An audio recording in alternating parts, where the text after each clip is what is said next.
effect, implementing measures to mitigate or eliminate the harm caused by the distribution, use, and discarding of single-use plastic bags, and also urges the Commonwealth to enact legislation lifting the moratorium and authorizing local municipalities to adopt ordinances implementing measures designed to mitigate or eliminate the harm caused by the distribution, use, and discarding of single-use plastic bags.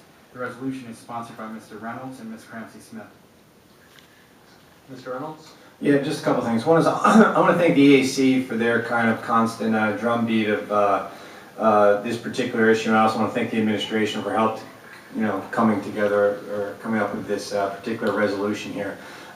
It's an issue that I think going forward, I sent a memo to council, and I talked at the last EAC meeting last week about this, is that no matter what happens at the state level, as far as banning single-use plastic bags or allowing municipalities to kind of have some type of control over this, a big part of this, I think, going forward is going to have to be education. And it's going to have to be a proactive movement about how do we let people know, how do we make it easier for them to use reusable bags, how do we work with businesses. There's a whole lot of ways that we can create behavior change other than just passing ordinances. We know that enforcing ordinances is not always simple.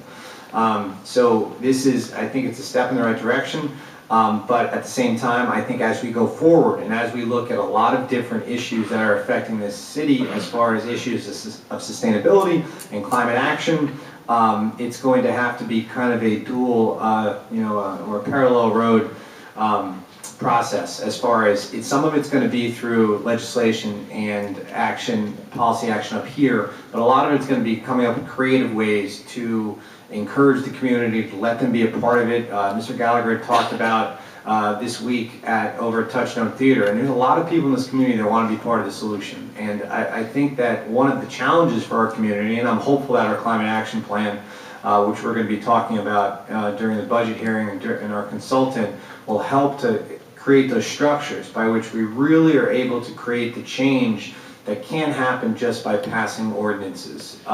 It has to happen through education, and it has to happen through working together. The good news is there is a strong spirit of on these issues going forward as far as people want to be part of the solution. So I think the challenge for all of us and for our climate action plan is how do you create that structure that allows people to be part of that positive change. But once again, I want to thank the EAC and I want to thank the administration for their help here. Thank you, Mr. Waldron. Any other comments from members of council? Clerk, please call the roll. Ms. Cramsey-Smith? Aye. Ms. DeGrom? Aye. Mr. Reynolds? Aye. Dr. Van Wert? Aye. Mr. Callahan? Aye. Mr. Cologne? Aye. Mr. Waldron? Aye, passes 7-0. Resolution 10C.